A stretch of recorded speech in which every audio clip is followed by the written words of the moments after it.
Si quieres darnos un saludito, yo qué sé, ¿no? No una predicación, que esa corre por mi cuenta, pero un saludito sí, hombre. Yo pienso, ¿no? Bueno, familia, ¿cómo estamos? Qué privilegio que podamos ser uno en Cristo, ¿verdad? Aún siendo muchos, somos uno en Cristo. Y qué privilegio que nos podamos llamar familia, porque tenemos el mismo Padre, ¿verdad? Y aquí, aunque estamos de paso, sabemos dónde está nuestra ciudadanía, pero aquí cada uno tenemos un plan y un propósito. Tú y yo no estamos aquí por casualidad. El Señor no nos tiene aquí por tenernos, sino que Él tiene un plan y un propósito para tu vida. Además, un plan y un propósito que nadie más puede cumplir, excepto tú. Así que nos podamos sentir, como dice Juan 15:16, no me elegisteis vosotros a mí, sino que yo os he elegido. Ese Dios que antes cantábamos, ¿verdad? Que puede dar vida a los huesos, resucitar lo que tal vez sueños, ilusiones que por circunstancias pueden estar muertas, Él puede dar vida, ¿verdad? Y ese Dios todopoderoso, además que es todopoderoso, es decir, todo lo puede, aún lo que nosotros nos imaginamos que no es posible, Él lo puede, porque Él se mueve en otra dimensión. Pues ese Dios es el que te ha elegido a ti. Y hoy te tiene aquí con un propósito. Juan 15:16, ¿verdad? No me elegisteis vosotros a mí, sino que yo, dice Dios el Todopoderoso, yo te he elegido a ti. Y te ha elegido y te ha puesto, te ha dado una posición de hijo, de hija de Dios. Pero además no solo te ha puesto, sino que te ha dado una misión, un propósito de vida, ¿verdad? Que dice, te he puesto para que vayas, no para que nos quedemos aquí, sino para ir, para que vayamos cada uno con esos dones que Él ya Dios nos ha dado. Y recuerda, no te tienes que comparar con nadie, porque lo que tú puedes hacer, nadie más lo puede hacer, porque es que resulta que Dios te ha hecho único y única, con un diseño único, ¿verdad? Para que vayas y lleves fruto.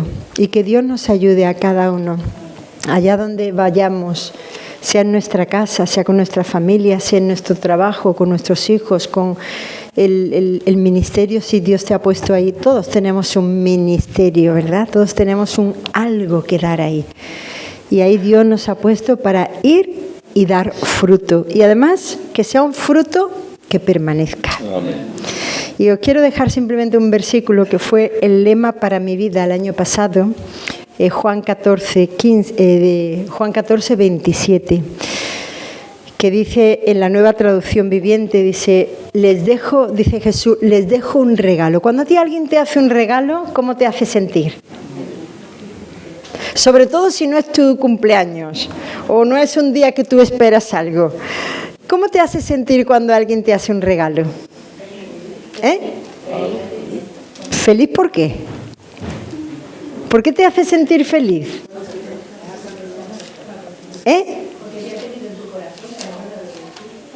Porque hay alguien que ha pensado en ti de una forma especial, ¿verdad?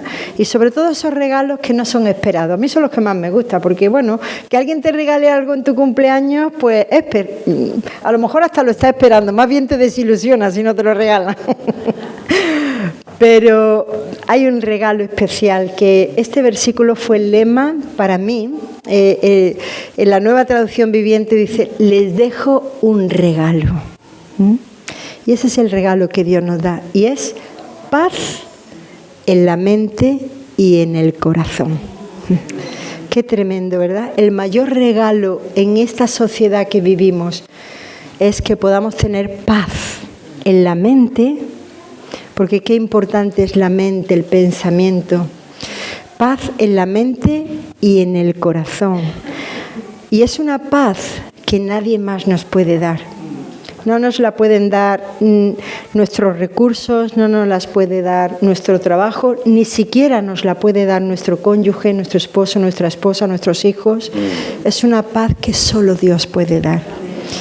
Así que Jesús dice, no se angustien ni tengan miedo. Estás predicando. No, cariño, no se angustien ni tengan miedo. Entonces que el Señor, simplemente ese versículo a mí personalmente ha sido de mucha bendición. Te lo dejo para que lo medites, para que lo mastiques y tal vez pueda ser de aliento para tu vida. También simplemente, luego al final vamos a dejar ahí unos separadores de libros por si alguien lo quiere tener. Entonces Ramón decía de orar por nosotros. Entonces todas aquellas personas que queráis orar por nosotros, que queráis saber pues dónde vamos cada fin de semana, pues aquí me podéis enviar un WhatsApp y podéis tener información de lo que vamos haciendo, motivo de oración, pero también algunos de vosotros los recibís, unos programas que cuando empezó la pandemia empezamos a hacer, que los domingos sale un programa que se llama Puertas Adentro, que es para matrimonios. ¿Por qué Puertas Adentro? Ese nombre, porque puertas adentro es donde se da lo que realmente somos. Puertas afuera todos podemos aparentar, pero quien realmente somos es puertas adentro. Así que quien tenga interés en recibirlos, pues simplemente me envía luego un WhatsApp y yo lo añado y ahí estamos en contacto. Y luego están dos que salen también a la semana, los martes y los jueves, que se llaman vacunas de esperanza. Como surgió en la pandemia, pues el tema de la vacuna, pero una vacuna que nos da esperanza. Así que si alguien tiene interés, vamos a dejar, no sé en qué lugar, pero ahí atrás pondremos, y quien tenga interés en recibir los programas o conocer un poquito más del ministerio, pues ahí lo tenéis a disposición, y sobre todo para orar también por nosotros. Y bueno, nosotros esta iglesia ya la conocemos de muchos años, entonces por supuesto que también está ahí en nuestro corazón. Gracias. Juan 14, 27, les dejo un regalo, paz en la mente y en el corazón, que así sea. Ahora ya sí te dejo, cariño, que prediques.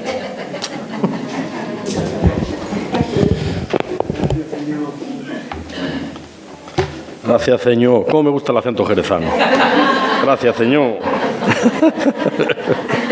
Oye. Amén, amén. Claro que sí, pero explicarme una cosa. Esa especie de Ruperta que hay aquí, ¿eso qué es? ¿Eso qué es? Oh, oye, ¿y el lacito morado? Porque no tiene nada que ver, ¿no? Ah, es que los símbolos son muy importantes, ¿eh? Y el lacito morado a mí se me asemeja a la historia de Podemos. Vale. Vale. Aquí podemos, pero de la forma adecuada. Sí podemos, en el Señor sí podemos, ¿verdad?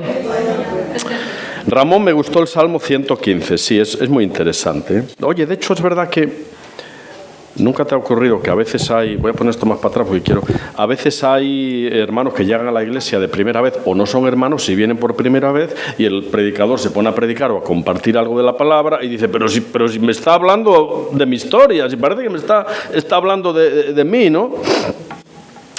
Entonces había unos viejitos que llegan a la iglesia y ella no era creyente. Y entonces el predicador se pone a predicar acerca del Salmo 115.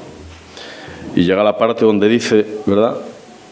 Dice, tienen boca, mas no hablan, tienen ojos, mas no ven, orejas tienen, mas no oyen, tienen narices, mas no huelen. Y dice la mujer, Dios mío, pero ¿cómo lo sabes si está hablando de mi marido? Pero ¿quién?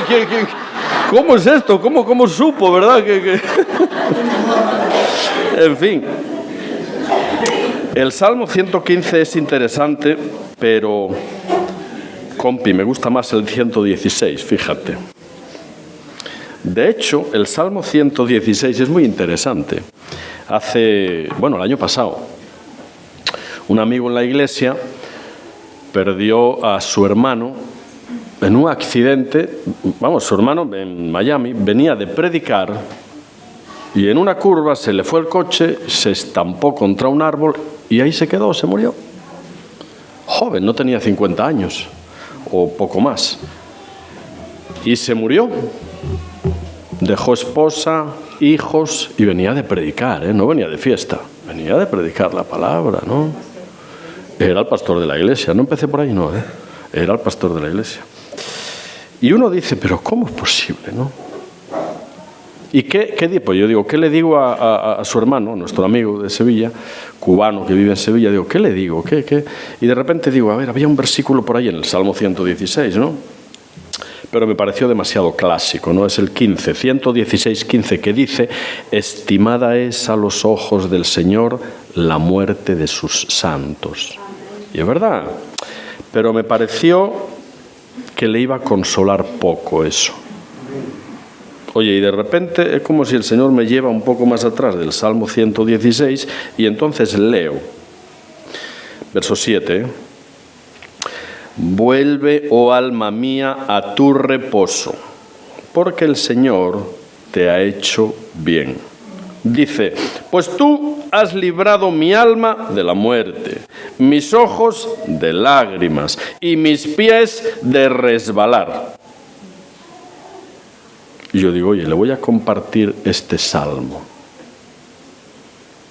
Y digo, pero claro, ¿es verdad lo que dice aquí? Yo no estoy tan seguro, porque dice, tú has librado mi alma de la muerte. Digo, pero si la muerte se llevó al amigo de mi hermano apenas con la lozanía de la vida. ¿Cómo? No, esto no lo libró de la muerte. Has librado mis ojos de lágrimas. Digo, pero si el Señor no nos libra del sufrimiento, de las luchas, de las penalidades. No, Dios no nos libra de eso.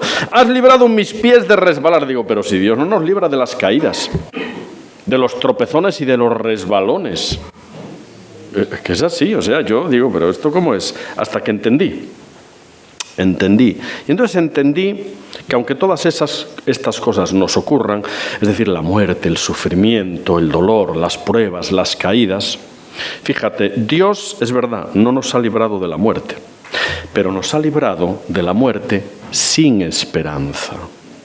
Dios no nos ha librado del sufrimiento, es verdad, pero nos ha librado del sufrimiento sin propósito. Y Dios no nos ha librado de las caídas, de las luchas, pero nos ha librado de las caídas sin restauración. De manera que cuando uno entiende la parte que no vemos, la parte B de la historia, uno entiende que la gracia de Dios es suficiente. Sí, seguimos con pruebas, con luchas, pero Dios nos ha librado de la muerte sin esperanza, nos ha librado del sufrimiento sin propósito y nos ha librado de las caídas sin restauración. Estamos llenos de pecados, tú y yo. ¿Sabías eso? Muchos son nuestros pecados, pero su gracia es mayor. Muchos son nuestros pecados, pero su gracia es mayor. Y el Salmo 116 continúa, ¿no? Y dice, andaré delante de Jehová en la tierra de los vivientes. Andaré delante de Jehová. Si yo ando delante de Jehová, ¿dónde anda Él? Detrás mío, cuidando nuestras espaldas. Esto yo me imaginaba cuando era yo un niño allá en Asturias y mi papá me enseñaba a andar en bici. Primero nos ponían aquellos en la rueda de atrás, aquellas patinetas para que anduviéramos, pero luego uno quería andar ya sin aquellas ruedecitas, ¿no? Y recuerdo que mi papá me tomaba por el sillín y me guiaba para que... Pero de vez en cuando él soltaba la mano. Y yo decía, papá, ¿tienes la mano ahí? No, sí, pero no, él ya, para que yo continuara, ¿no? Él estaba detrás, cuidándome, pero yo iba por delante, avanzando. Y con Dios nos pasa algo parecido. Él es nuestro guardaespaldas. Él está ahí pendiente, con su mano, para que no nos caigamos. Mira, y si nos caemos, Él nos enseña cosas a través de las pruebas. Él nos enseña paciencia a través de la tribulación. Porque a los que aman a Dios, todas las cosas, todas, y cuando dice todas, quiere decir todas, el sufrimiento en el Señor tiene un valor terapéutico y pedagógico. Nunca es gratuito. No sufrimos de gratis. Los que no son creyentes, los que no tienen esperanza, sí, esos sufren de gratis. Tú y yo no. Tú y yo no. El sufrimiento nunca es gratuito y Dios a través de él nos enseña, nos restaura y nos forma. Eso es hermoso, ¿no? Entonces, dice, andaré delante de Jehová en la tierra de los vivientes. Fíjate, dice, creí, por lo tanto hablé, aún estando afligido en gran manera. Es que tú y yo no andamos por emociones, andamos por convicciones, que no es lo mismo. Sí, porque las emociones, oye, de pronto uno se puede levantar en la cumbre del gozo y de pronto al día siguiente te levantas en el pozo de la desesperación, por ejemplo, ¿no? Las emociones son muy inestables. Tú y yo no andamos por emociones, andamos por convicciones. Por eso dice aquí, verso 10, creí, por tanto hablé. Yo no declaro lo que veo, declaro lo que creo. No es lo mismo. No es lo mismo. Hombre, es que a ojos humanos, si yo declaro lo que veo, apaga y vámonos. Dice la palabra ahí, ¿verdad? Porque esta leve tribulación momentánea, esa es la perspectiva de Pablo sobre este mundo cuando tiene en mente la eternidad, ¿verdad? Porque esta leve tribulación momentánea produce en nosotros un cada vez más excelente y eterno peso de gloria. Vamos aquí, no mirando nosotros las cosas que se ven, que son temporales, sino las que no se ven, que son eternas.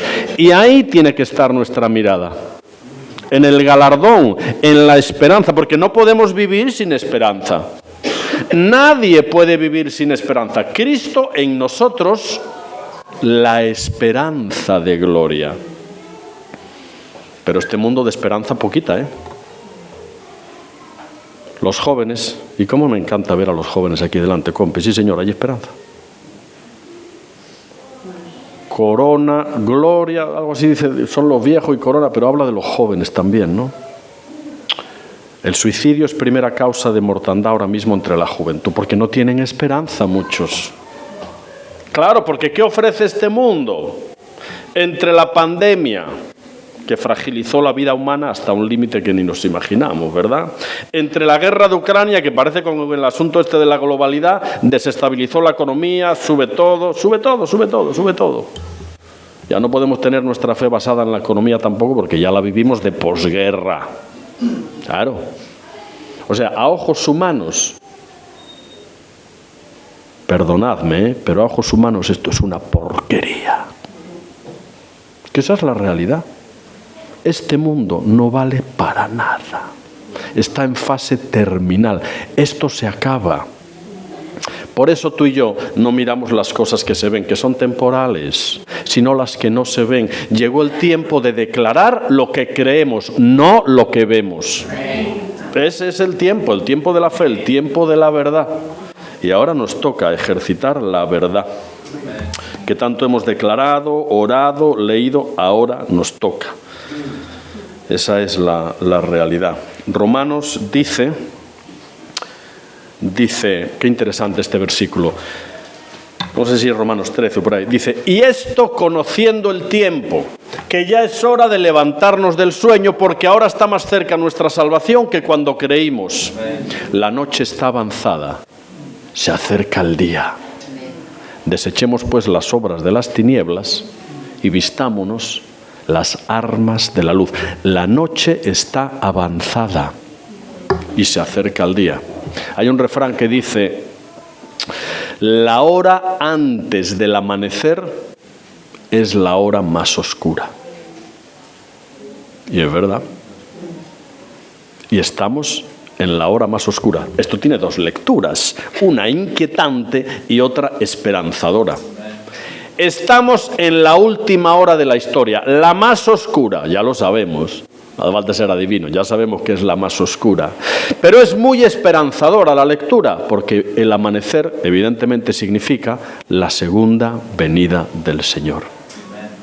Y el Señor está cerca, hermanos. Viene pronto, Maranata. Claro, nadie sabe ni el tiempo ni las edades, no sabemos si van a ser 10 años o 50. Pero mira, sin ser cristiano, solo observando un poquitito cómo va el rumbo del mundo, el mundo, como, no como sistema, sino como tierra, como globo terráqueo, está en fase terminal. Está en fase terminal, esto se acaba. Esto se acaba. ¿Cómo nos hallará la venida del Señor? Nos tiene que hallar con la mano en el arado, listos y preparados. Así nos tiene que hallar la venida del Señor, ¿no? Claro, porque para la primera venida del Señor, Gálatas dice, y esto conociendo el tiempo, Gálatas dice, venido el cumplimiento del tiempo, Dios envió a su Hijo nacido de mujer. Claro, porque hubo un primer cumplimiento para la primera venida del Señor. Y Dios, como utiliza hasta las piedras para cumplir su propósito, en la primera venida del Señor, Dios utilizó unas circunstancias que en principio parecían de lo más opresoras y malignas, el Imperio Romano. Sí, porque César era el Dios que competía con Dios, ¿no? Entonces, al César se le juraba lealtad absoluta. Y cuando él vio que había unos cristianos que no le juraban lealtad absoluta, empezó a perseguir al cristianismo. Empezó una de las épocas más oscuras de la época cristiana. Y ahí vino el Señor. ¿Qué utilizó Dios para que se diera el cumplimiento del tiempo? Mira qué interesante. Dios utilizó lo que aparentemente era el imperio en contra del cristianismo. Sí, porque los romanos hicieron una serie de calzadas, de acueductos y de puentes que hasta el día de hoy están en pie. Hizo un sistema de redes viarias y de caminos que conectó a todo el imperio conocido. Eso fue utilizado por Pablo grandemente para la extensión del Evangelio. Claro, el Imperio Romano proveyó una serie de puertos, de barcos y de redes de navegación sin precedentes en la historia. Eso lo utilizó Pablo como nadie para la extensión del Evangelio. Amén de una lengua común que permitía que Pablo predicara el Evangelio en todo el imperio conocido, sirviéndose del griego y mayormente y del latín también. Es decir, aquello que aparentemente era algo malo y negativo, Dios lo utilizó para el cumplimiento del tiempo. Y todo lo que está ocurriendo hoy, toda la opresión que estamos viendo hoy, también es para el cumplimiento del tiempo. Por eso tenemos que ser conocedores de los tiempos, porque Dios utiliza todo lo negativo para el cumplimiento de su tiempo. Hoy vivimos en un tiempo de opresión, en un tiempo de temor, en un tiempo de incertidumbre. El nuevo milenio comienza con la caída de las Torres Gemelas.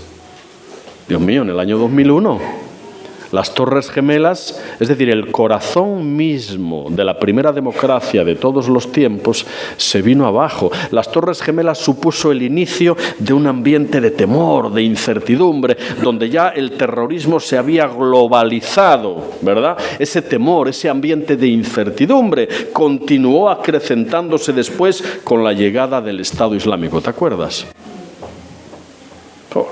Tú mirabas vídeos en YouTube y a cristianos les cortaban la cabeza en vivo y en directo. Espíritu de incertidumbre, ambiente de temor. Y luego todo este rollo de la ideología de género que tantos males nos está causando con la aprobación de leyes como las que se están aprobando hasta ahora, eso también vino a traer un ambiente de temor, de opresión. El cerco parece que se estrecha sobre nuestras libertades. Hay un ambiente de temor, de miedo, de incertidumbre, de corrupción generalizada. Por eso vivimos en la época no de la verdad. Esto es la verdad, ¿eh? Ahora vivimos en la época de la posverdad. Ya no existe la verdad como un término absoluto. Existe tu verdad, lo que tú creas. Ahora se lleva eso del transhumanismo, de la transespecie. Hombres que se creen gatos, que se creen lagartos. Y como vivimos en la época de la posverdad, oye, lo que a ti te apetezca ser, lo que tú quieras ser, está muy bien. Cada uno tiene su verdad. Mira, hace años, no tantos, no se creía en nada. Vivíamos en la época de la increencia. Nadie quería creer, no. La Ilustración trajo el razonamiento por encima de la fe y toda la historia. Hoy en día no es que ya no se crea en nada, es que se cree en cualquier cosa. Hace un año o dos estábamos en una reunión en Madrid, en un campamento, un centro de retiros católico, y hablando con los cocineros, después de 3 días de estar allí, nos dice uno, no, ustedes son bastante normales. Digo, ¿qué quiere decir? Dice, no, hombre, es que aquí estuvieron la semana pasada unos de no sé qué madre naturaleza, tal, que se dedican a salir al campo descalzos a abrazar árboles. Sí, a abrazar árboles. Porque así sienten la conexión con la madre tierra y toda la historia. Es que hoy se cree en cualquier cosa, menos en el cristianismo oficial. Ese hay que destruirlo, porque la cultura judio-cristiana hay que borrarla del mapa, ¿no? Eso es tremendo. Eso es tremendo, ¿no?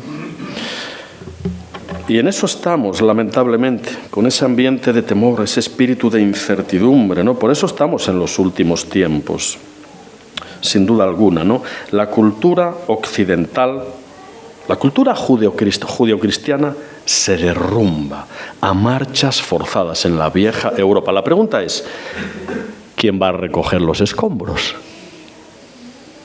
¿Quiénes son los únicos que pueden transmitir 2 de las anclas que todo ser humano necesita para vivir una vida estable? ¿Quién va a recoger los escombros? 2 instituciones, las únicas que pueden recoger los escombros de esta sociedad que se derrumba a marchas forzadas. Es decir, la familia y la Iglesia. Esas son las 2 únicas instituciones que van a permanecer mientras todo lo demás a nuestro alrededor se derrumba. Porque son las 2 únicas instituciones capaces de transmitir lo que todo ser humano necesita, la verdad y la esperanza. Y para nosotros la verdad no es un concepto, no, es una persona. Él es el camino, la verdad y la vida. Y nadie puede ir al Padre sino a través de Él. Y Cristo en nosotros, la esperanza de gloria. En Él somos, por Él estamos, por Él vivimos y por Él morimos si es necesario. Esa es nuestra historia, amados. Esa es nuestra historia. Por eso la Iglesia y la familia son las 2 únicas instituciones capaces de ofrecer esperanza a un mundo que ya no la tiene, a una sociedad que se derrumba, corrompida, donde priman otros intereses. Había un padre, con esto de la pandemia y el teletrabajo, estaba trabajando, pero la niña, chiquitita, no dejaba de molestarlo. Y el padre pensó, bueno, ¿cómo puedo librarme yo de mi niña, aunque sea 1 hora, a ver si termino el trabajito este? Total que el padre toma una revista, la abre, y entonces el padre ve el mapa del mundo, de esos que había antes con 2 globos, ¿no? Ve el mapa del mundo y dice, ya sé lo que voy a hacer, voy a romper este mapa en 40 o 50 trocitos, se lo doy a la niña y le digo, mira hija, un rompecabezas, venga, compónlo. Dice, y me libro de ella seguro que un par de horas, ¿no? Y lo rompe el mapa, se lo da a la niña. Mira, a la media hora, la niña viene con aquel mapa todo pegadito y el padre dice, Dios mío, hombre, ya sé que eres mi hija, ¿no? Pero ¿cómo lo has hecho tan rápido, hija mía? Y la niña le dice, papi, yo no sé lo que tú estabas mirando, pero por detrás yo veía una familia. Yo me dediqué a componer a la familia y luego le di la vuelta, porque para arreglar el mundo hay que empezar por la familia. Para arreglar el mundo hay que empezar por la familia, y esa es la realidad.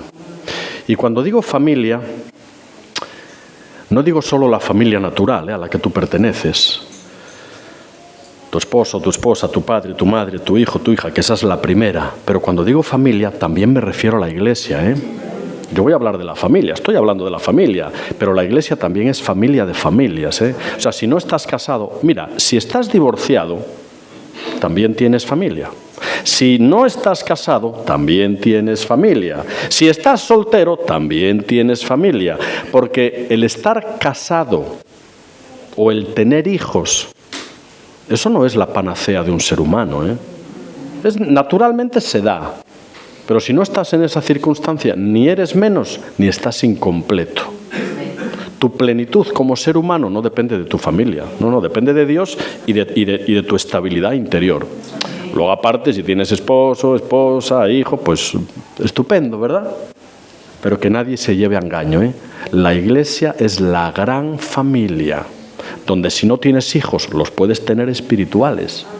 Donde si no tienes amistades muy significativas, las puedes tener en la iglesia. Esa es la realidad, ¿no? Esa es la realidad.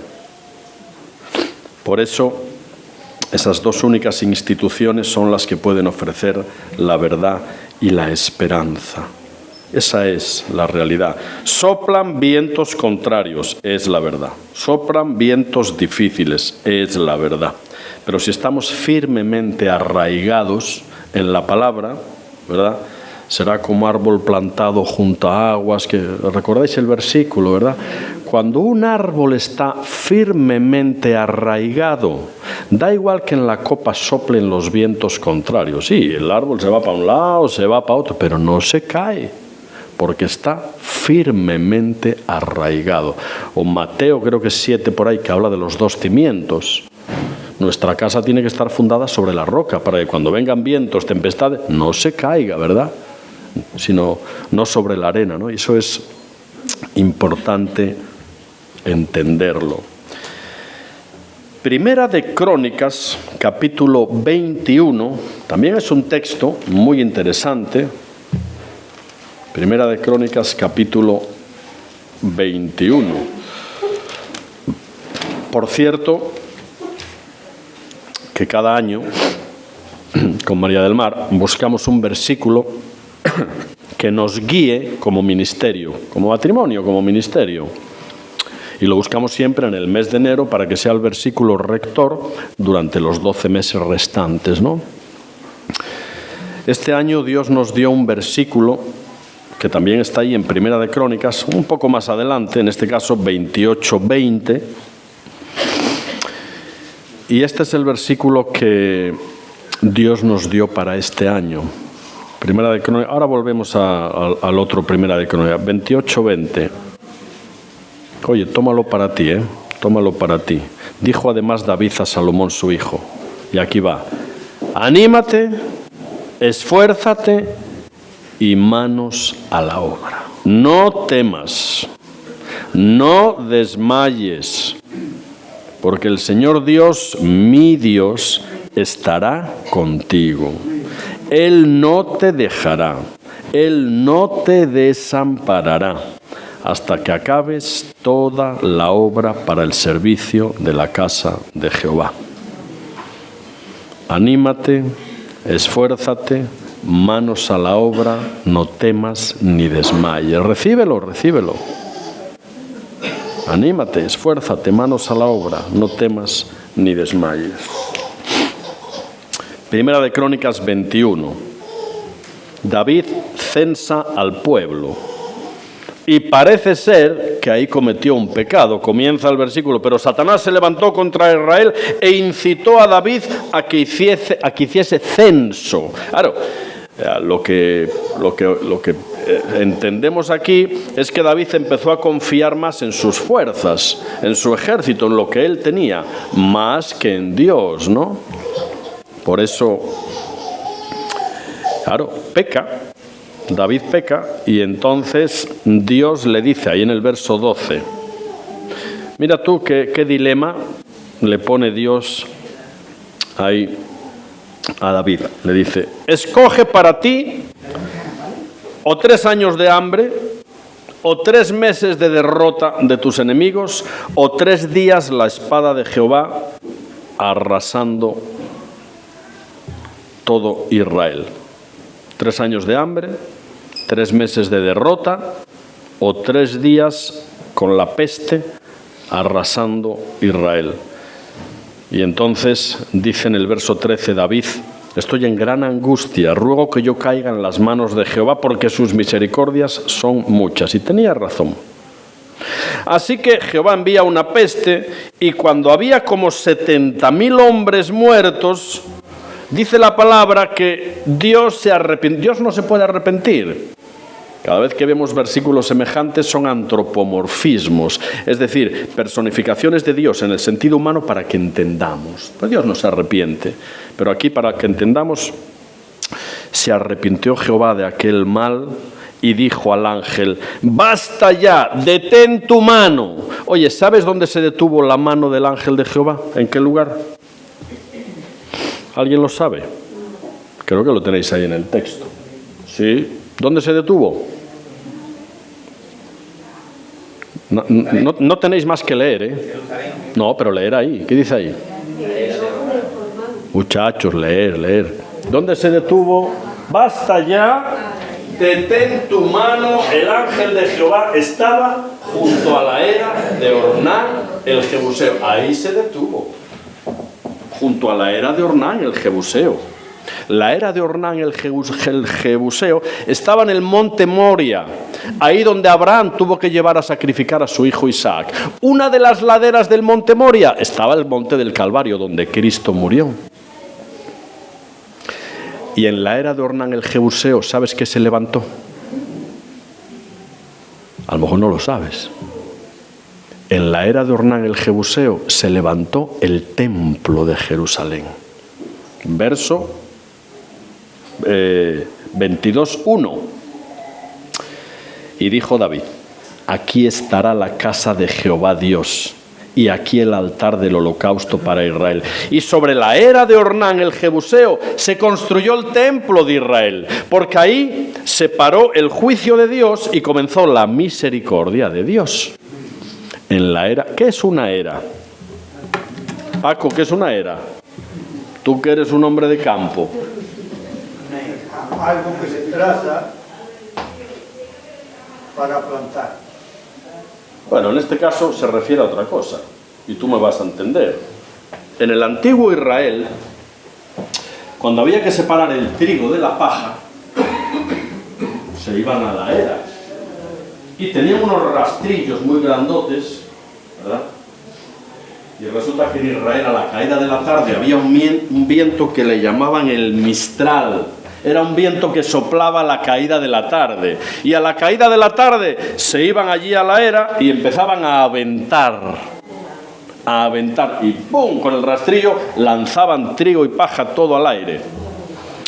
El viento se llevaba la paja y se quedaba el trigo. Porque la iglesia también es como la era de Ornán el Jebuseo.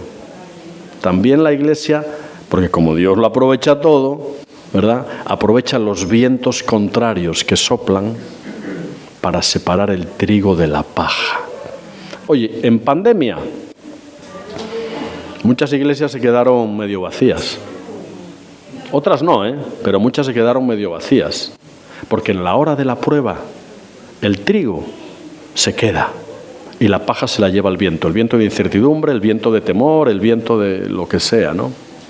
Y la iglesia es como la era de Ornán el Jebuseo. Ahí se plantó el templo de Israel. Ahora, fíjate, dice ahí en el verso 26.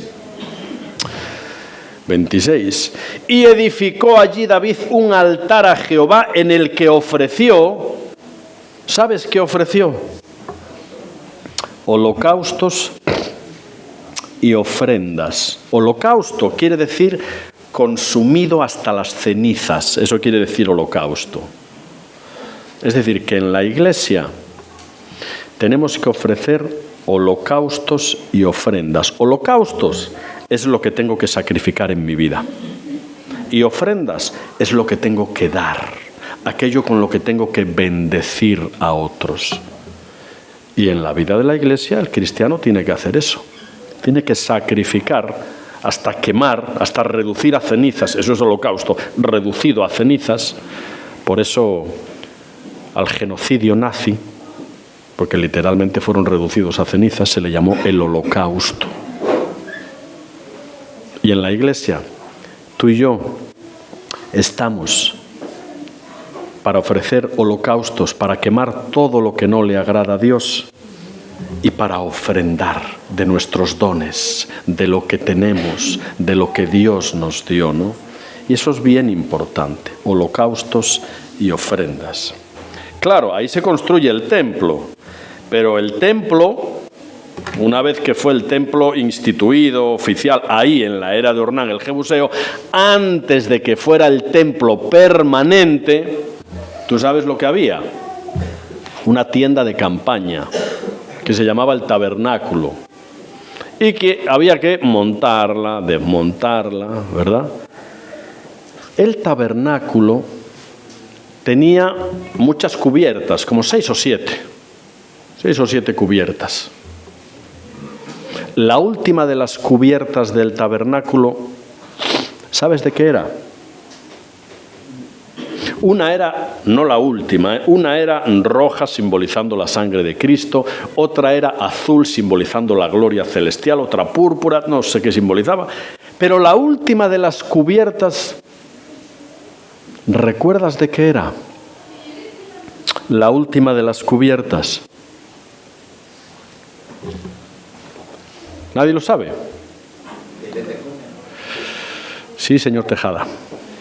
Piel de tejón. Piel de tejón. La última de las cubiertas era piel de tejón. Hablamos de que vivimos en un ambiente de corrupción. Y frente a la corrupción, Dios demanda de nosotros la integridad.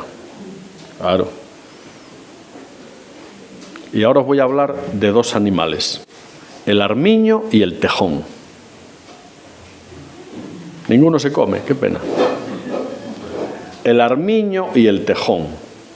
Mira, antiguamente, para cazar un armiño, el armiño es un animal chiquitito, pero tiene una piel blanca, inmaculada, que es apreciadísima la piel de armiño. Ahora hay granjas de armiños, pero antes no había.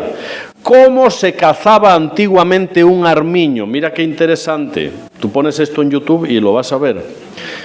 El cazador salía con los perros y el cazador llevaba una bolsa de basura llena de podredumbre, de suciedad, de pescado podrido. Una bolsa de lo más hediondo que te puedas imaginar. Y iba de buena mañana porque el armiño es un animal diurno, o sea, nocturno, caza por la noche y se mete en la guarida cuando amanece. Y antes de que amanezca, que el armiño andaba por ahí fuera de la cueva, el cazador llegaba a la entrada del armiño y en la boca de la cueva, en la entrada, tiraba toda esa porquería, toda esa suciedad. Y luego soltaba a los perros.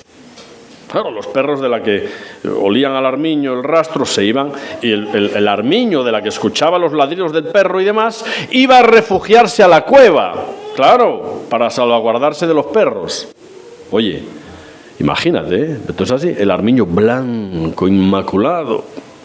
Cuando el armiño llega a la cueva y la ve llena de porquería, se niega a entrar. ¿Sabes lo que hace el armiño? Literal, ¿eh? Se da la vuelta y se enfrenta a los perros hasta morir. Porque prefiere morir limpio a vivir sucio. Qué ejemplo tremendo nos da el armiño de integridad, ¿verdad? Qué ejemplo tremendo. Y en el norte de Europa, países de tradición protestante, Holanda, Alemania, los jueces son los magistrados. Magistrado implica un magis, por encima del pueblo, porque van a legislar. Esos son los magistrados.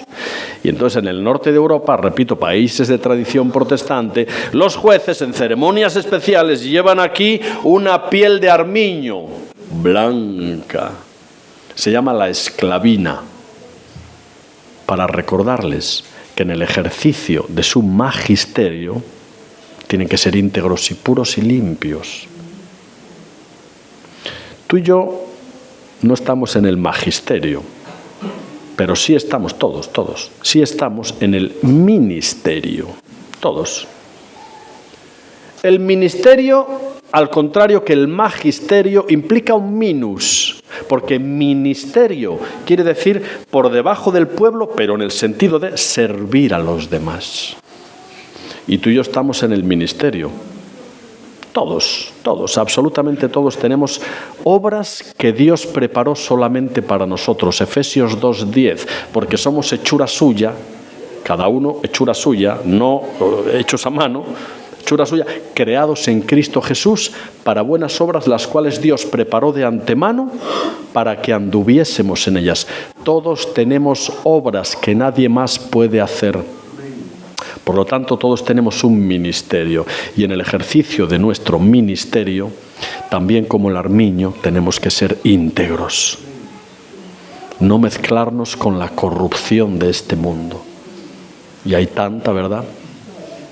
Por eso la última de las pieles del tabernáculo era piel de tejón, pero al contrario que el armiño, la piel de tejón no es muy apreciada, es muy dura, es muy vasta, es un pelo muy vasto, no es muy apreciada la piel de tejón.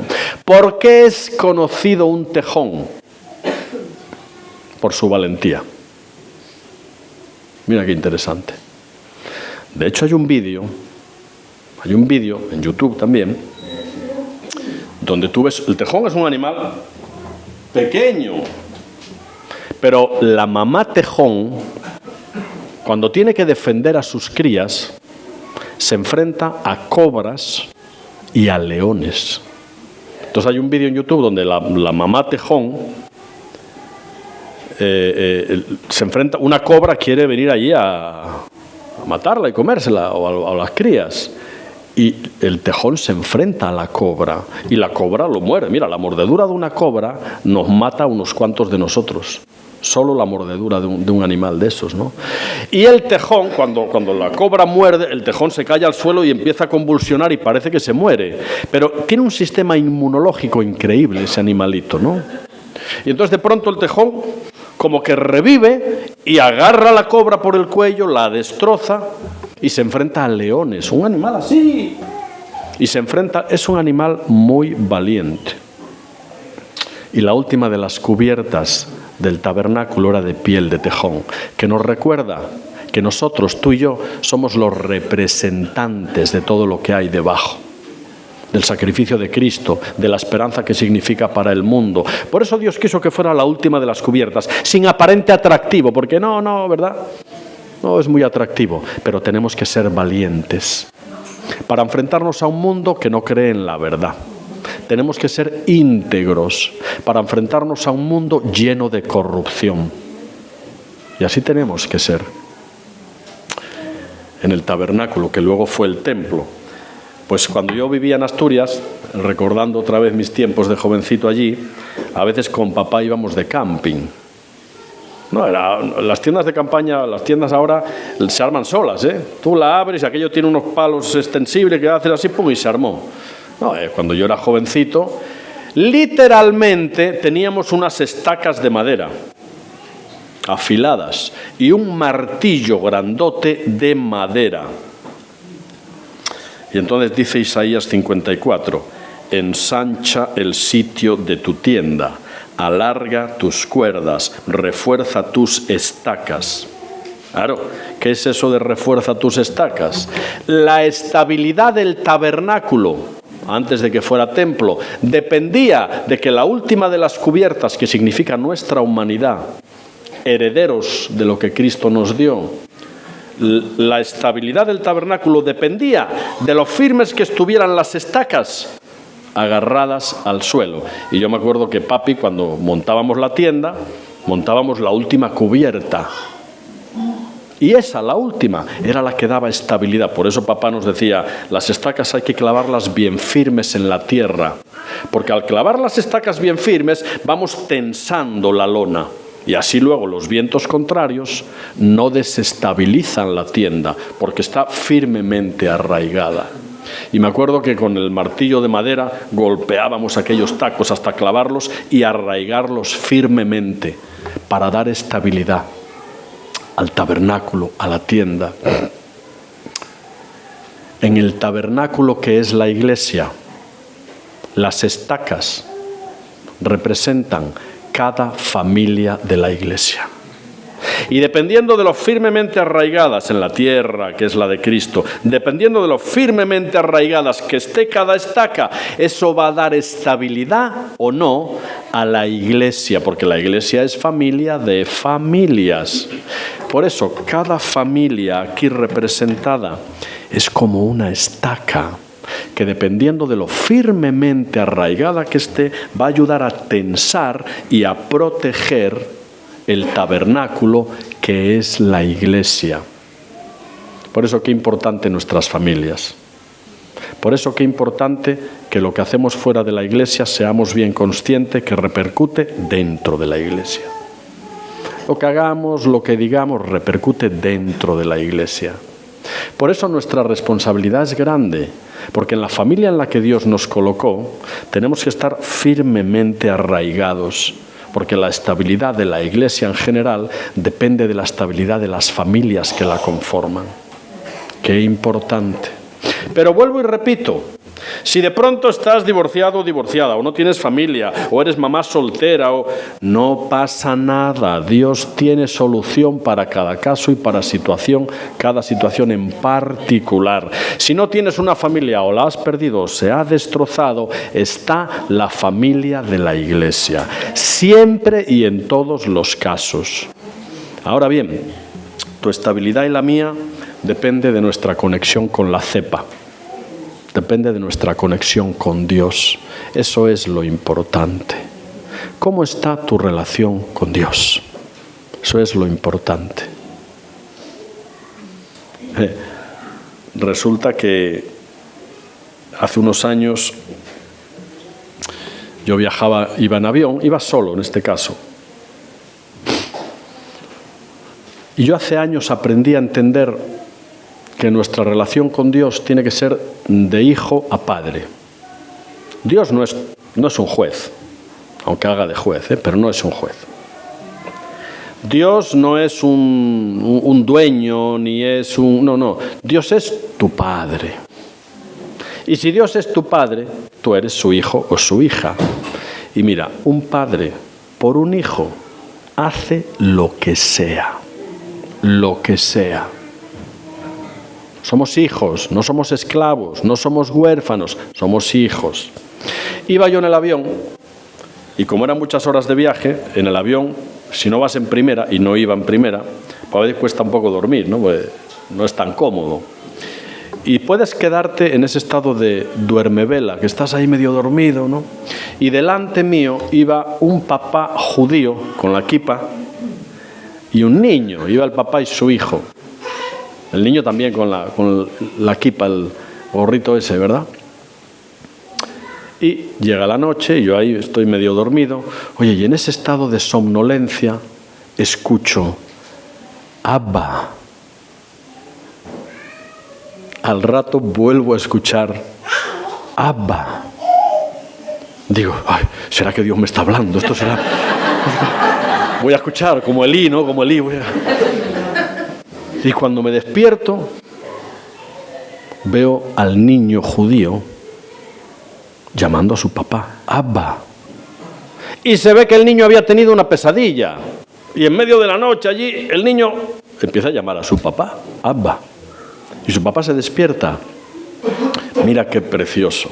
Su papá coge al niño y empieza a cantarle una nana en hebreo. Vamos, que casi me duermo hasta yo. Y entonces vinieron a mi mente las palabras del Salmo 42, verso 8. Creo que verso 8, que dice así: pero de día mandará Jehová su misericordia, y de noche su cántico y su oración estarán conmigo. Dios nos guarda de noche y de día. Y en la oscuridad y en la tormenta de la noche puedes sentirte como un bebé mecido en las manos del Padre, porque de día Él mandará su misericordia y de noche su cántico, su nana, estará conmigo, estará contigo. Qué gran promesa, qué gran verdad, qué gran realidad. Por eso, Como ya no somos hijos ni somos esclavos, ¿sabes lo que clamamos? Abba, Padre. Papito querido. Amados, la familia, la Iglesia son las dos únicas instituciones capaces de traer la verdad, las anclas de la verdad y de la esperanza. Pero ni la familia ni la Iglesia te hacen completos. Lo único que te hace completo es tu relación con Cristo. Independientemente de tu estado, de tu situación. Eso es lo más importante. Lo más importante. Y finalizo hablándoos de el canto del mirlo. Hoy va de animales la cosa, ¿no? Ya hablamos del tejón, del armiño, ahora hablamos del mirlo. Resulta que el año pasado, en casa tenemos, Ramón y Sensi lo saben, que ya han estado en casa tenemos 4 naranjos y un limonero. Y entonces son buenas naranjas. Y son árboles grandotes que te puedes subir a ellos. Y entonces quedaban unas naranjas arriba, en uno de los árboles, y María del Mar me dice, cariño, ¿por qué no subes al naranjo y coges las naranjas? Y yo hago eso todavía, a mis 60 años. Pongo la escalerita y me subo al naranjo. Pues son altos, no los podamos mucho y crecen para arriba. Total, que me subo al naranjo y veo un nido. Tú sabes, es increíble cómo el pajarito, que solo tiene el pico, trae una hojita por aquí, una briznita por allí, no sé qué, y hacen un nido increíblemente perfecto. Vamos, es increíble. Y dentro del nido veo 3 huevos. De mirlo, en este caso. Yo no sabía qué era el mirlo, hasta que empecé a investigar, porque yo veía y ahora lo veo con agrado y con esperanza. El mirlo es ese pájaro negro con el pico naranja. Eso es un mirlo. Y el mirlo resulta que canta antes del amanecer. Yo no lo sabía. Es un pájaro muy territorial. Fíjate que no tiene un silbo especialmente atractivo. El mirlo hace algo parecido a esto. Algo así hace el mirlo. Tampoco es gran cosa, no es un canario, ¿eh? Y canta antes de que amanezca. Y yo en la cama, antes de que amanezca, y con María del Mar, escuchábamos. Yo no sabía qué era el mirlo hasta que me pongo a investigar. Y resulta que el mirlo canta. ¿Sabes por qué canta antes de que amanezca? Porque cuando amanece, todo el resto de los pájaros se ponen a cantar. Y los gorriones, aquellos son, el patio nuestro es un jolgorio. Y como el mirlo no tiene un silbo especialmente fuerte, canta antes de que otras voces u otros cánticos ahoguen la suya propia. Y Dios me habló, y Dios me dijo, así cada día, antes de que otras voces ahoguen mi silbo apacible, que no está en el trueno ni en la tempestad, sino en la cueva, antes escuchan mi voz, lee mi palabra. Y todos nosotros, que enseguida cuando llega nuestro ajetreado día y nuestra ajetreada agenda, otras voces y otros cánticos nos distraen para mantener el tono de la vida cristiana en el lugar adecuado, tenemos que escuchar primero no la voz del mirlo, pero sí la voz de Dios. Que Él cante primero en nuestras vidas.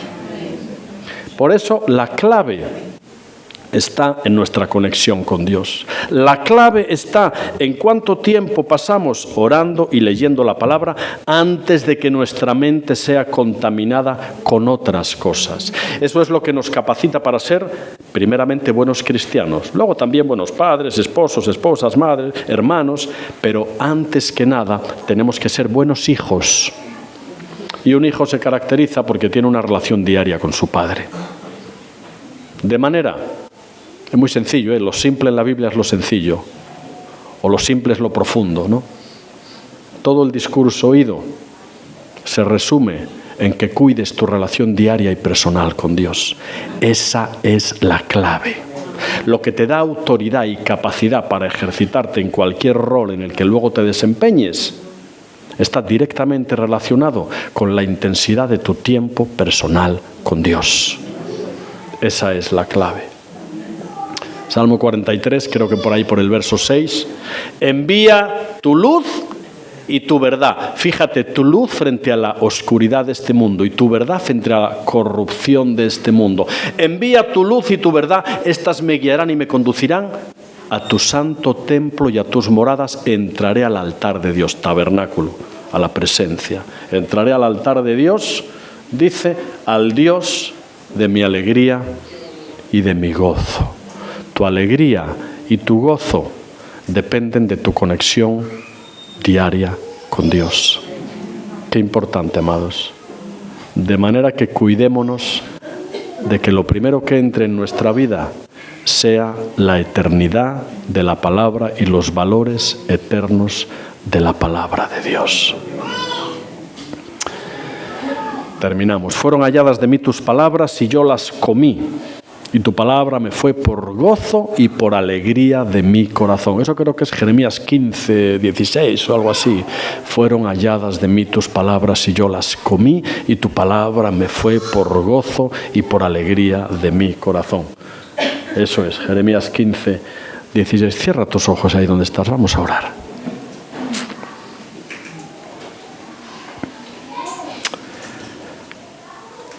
Papito querido. Papito querido, gracias. Gracias porque somos tus hijos, porque un día nos rescataste de nuestra vana manera de vivir, porque ya no somos huérfanos, ya no somos esclavos, somos hijos, y si hijos, herederos. Y hay una herencia incorruptible que nos está reservada, y eso es lo que nos aguarda, Padre. Tú eres nuestra esperanza, y un día, más tarde o más temprano, Maranata, tú vas a venir a recogernos, a nosotros, tu iglesia amada, la novia del Cordero. Y un día, Padre, más tarde o más temprano, Maranata, vamos a vivir contigo y a disfrutar de un banquete continuo en tu presencia. Hasta ese momento. Y en esta leve tribulación momentánea, ayúdanos a no detenernos por el sufrimiento, porque tú nos enseñas a través del sufrimiento. Ayúdanos a no detenernos por las pruebas, porque tú nos enseñas a través de las pruebas. Ayúdanos a no detenernos por las caídas, porque tú nos restauras en las caídas. ¿A dónde iremos, Señor? Solo tú tienes palabras de vida eterna. Bendícenos en esta tarde, Padre, en esta mañana. Llénanos de tu presencia. Que tu gozo y tu paz nos inunden, Señor. Que hables a nuestros corazones. Que nos ayudes a no mirarnos tanto el ombligo y mirarte a ti, porque nuestra esperanza está solo en ti. Te necesitamos, Padre. Bendice a cada persona, a cada familia. Bendice esta iglesia, Señor, donde hay savia nueva, jóvenes. Eso implica relevo y implica vida. Gracias, Padre. Y perdónanos, pero gracias por hacerlo, porque qué gran verdad.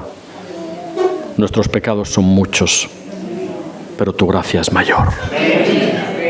Gracias por la gracia, por aceptarnos tal como somos, y sobre todo, Padre, gracias que aún no completaste tu obra en nuestras vidas y sigues trabajando y sigues completándola. Estamos en tus manos, Padre.